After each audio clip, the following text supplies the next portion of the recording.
Hey guys, it's 6:57 p.m. Eastern Standard Time, December 5th, 2017, and I've been keeping up on these fires now that I have been notified by my subscribers that these fires have broken out, and it seems like here we go again.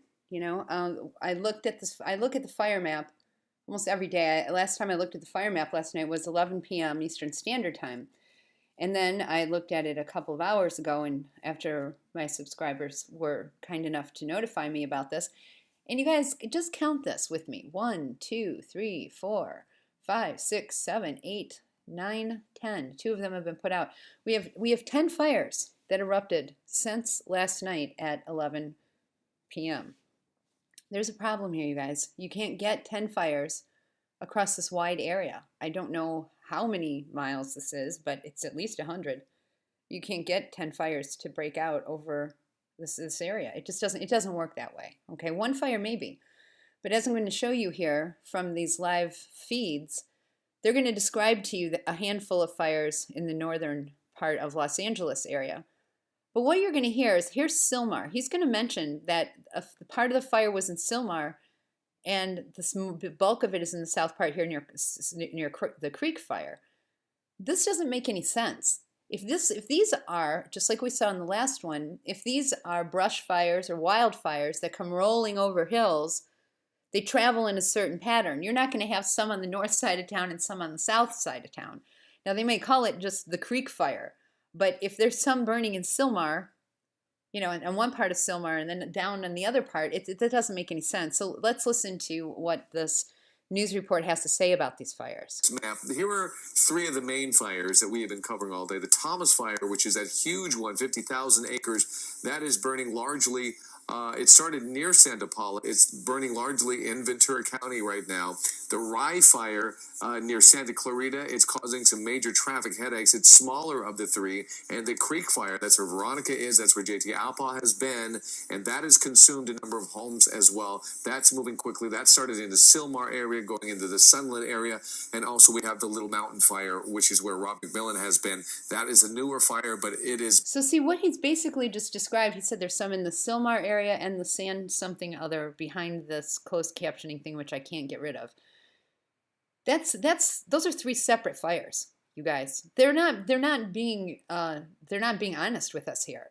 How can, they're talking about the majority of the fire. It's one fire or it's several fires. I mean, I can understand it forking off. Yes, I get that. But you see, if once it's left an area, none of this makes any sense. Do you understand what I'm saying? Being hit with some major winds, and it is moving quickly. Absolutely. And, you're just talking about that creek fire. The last update was 11,000 acres. So a lot of these fast-moving fires. Let's go to Air 7HD. See, and they're saying fast-moving fires and all the winds. I haven't checked the wind speeds, but I can tell you by the photographs of the wind and the smoke. You can see how fast this wind is blowing. It's not moving that fast, you guys. I mean, this idea that there's just some hurricane that's happening here that's just causing everything to go, whoom, it's not true. It's not. Just look at the speed of the smoke as it's traveling. And Scott Rife. Scott, you are over the Thomas Fire. Yes, we are. We've moved up into Santa Paula. Now, this isn't far from where the fire originated yesterday afternoon around 6:30. You see residents on the roof doing everything they can do to save their homes. You see a lot of people running around in this area. Now, there is fire support, but there's also some trees on fire right next to some of these homes. Now, to give you an idea where we saw all those homes that were destroyed was about 10 to 12 miles south of here in the Ventura area. So that's a separate fire, 10 to 12 miles south of there, where a bunch of homes were destroyed. We're not talking about wildfire going through brush, you guys. We're talking about houses that for some reason are spontaneously combusting. We really need to consider what we're being told here and listen carefully. The northern end of the fire. And here's the real concern, although I think they're going to be okay right in that area because they have protection. This area right now is where the head of this fire is, up in the Los Padres National Forest. And the head of this fire is over these hills here, you guys. This is not, you guys, this is like somebody takes a Ginsu knife to your brain. These things don't make any sense. If we have fires burning over the hill, and fires that broke out in the houses at 6:30 last night, which would be half an hour after I checked the fire map, you know. But a house fire isn't something that they would put on a fire map anyway. So why one house fire is turning into several house fires, I don't know. I mean, neighborhoods have houses that catch on fire all the time, and every house in the neighborhood does not burn down. There are logical, there's critical thinking we need to apply to the stories that they're just, you guys, they spew this stuff at us, and we're supposed to take it like all at once without using our head. But just the last 2 minutes of everything this guy just said, it doesn't make any sense. Is just consuming the acreage extremely fast, and that's going to wind its way around towards Ojai if we don't have a change in the winds, and that's why we had those evacuations there. We'll come back down to our shot and show you those homes once again. If there is a little bit of good news, all of those homes that were threatened earlier in that area where all those homes were destroyed, such a sad spot, that has really died down. Dallas had mentioned that the winds had calmed a little bit. They certainly have, and that area down there in Ventura looks Okay, now you just heard him say the winds have certainly calmed down a bit. That's not what they said a couple of seconds ago. What they said a couple of seconds ago was that the winds were strong.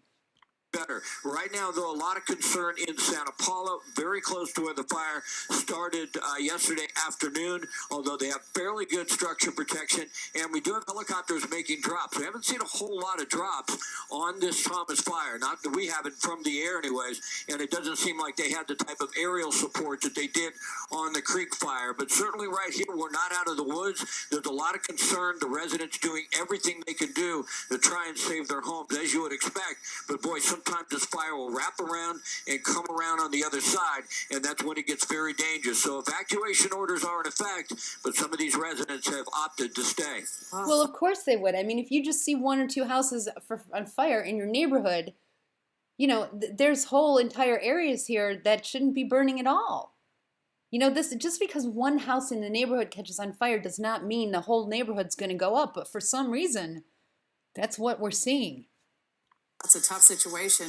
If people are told to go, it's the best, the most wise to evacuate. Let's go back out to the Sunland area and let's go to Chelsea Edwards. Chelsea, you're covering the Creek fire, and wow, there's a lot of fire going on right behind you. A lot of fire. You know, this has just happened. You can hear the firefighters shouting. You can actually hear the flames shooting out of this home. They were just engulfing this roof for a little while, and then all of a sudden we heard what sounded like explosions. We heard glass breaking, and then just a roar of fire. And that is what we're seeing now. It just shooting directly out from the roof and then directly out through what appears to be either a living room window, a front window, or a garage. Kind of hard to tell, but you can see firefighters are on top of it. They have been on this street for the last several hours trying to save these homes. Unfortunately, as you can see, some of these are total losses. Obviously, this one right here that they're trying to save. This is one of four that are standing directly next to each other, all complete losses. Take a look at this one. Now, this is on Wheatland Avenue, and you can see nothing but a shell left from here. When we arrived earlier today, this was still fully engulfed, but you can see there aren't even walls standing here anymore. This is down to simply the foundation and just a few. I just have to wonder how long it takes for a normal house fire to burn everything down to its foundation. I mean, this was burning this afternoon. It's only 6:30 there. So at the most that thing could have been burning is what, 4 hours? I mean, I don't know. Maybe that's how fast houses burn. I really don't know that. But this doesn't make any sense. I mean, usually one house fire doesn't burn the whole neighborhood down. Pillars there. That's how ferocious this fire was. And then, of course, we're seeing the destruction on this one. Now, up the street, where we were a little bit earlier, are two additional homes that are completely engulfed. Firefighters doing everything they can to try to save those. But I can tell you from what it looks like here, it appears that these homes are total losses. Again, all directly next to each other on just this one street in Sunland. So you can see firefighters pulling these hoses, actively trying to get it out, and it looks like they've been making some progress. You know, just a minute ago, those flames again were shooting out of that window and out of that roof, but they are attacking this heavily. Firefighters in both directions running even more lines to try to save this. Now, firefighters dealing with a lot of dangerous conditions out here. You can see the hose is actually hitting one of those wires. That's one of the downed wires, and there are many in this area. In fact, if we look at sort of... Okay, pay attention to this, you guys. Now, she's telling us that there are many downed wires in this area. She's going to pan the camera over, and you're going to see that these wires are literally snapped. Now, this doesn't make any sense. You have power wires that they are literally cut in the middle, so that half of it's hanging at one pole and the other half is at another pole, and the power is still on. Now this fire has been burning for at least 6 hours because she came earlier in the afternoon, and afternoon is after the morning, so at least noon, which would be 6 hours ago in California time. So what the hell is going on here? You know, 4 hours, yeah, 4 hours, I don't know how many hours, but logically we have to think about this. She's pointing out that these power lines, they're not down power lines. Notice that. They're cut power lines all over the place. This doesn't make any sense. There's so many things that don't make any sense, but watch what happens. She's going to pan out to show us this. Down behind us, it's really hard to see. It's so thick and soupy. There you go. We just saw one. Sorry, we're trying to navigate through these lines here. Take a look. You see that sparking. This is happening over and over again. These are these downed lines that firefighters are so concerned about. One, because they're so hard to see, because it is so smoky in this area. Very dangerous. And, you know. Okay, now she's saying they're down power lines. You guys, these are not down power lines. These are cut power lines. Downed power lines are because the poles have fallen. That's down, okay? These are not down power lines. These are cords that are just cut somehow. Now, I don't know what could have cut these. I have no idea what could have cut these, but something did, you know? And I don't know. They're made of metal, so maybe if they catch on fire, or there's really no explanation for it. This is too far away from the house that they just showed us for this to be a consequence of the house fire over there. And why are these wires still live? These are all pieces to a very big puzzle, but we have to consider them. Why are the wires still live when these fires have been burning for a while? Why isn't the power just shut off there? You know, one power line, okay, you turn off the power until you get it repaired, but these things are still sparking. And she said that this has been a problem that these firefighters have had to navigate around. Where's PG&E? That's their power company out there. Why haven't they just shut down this area?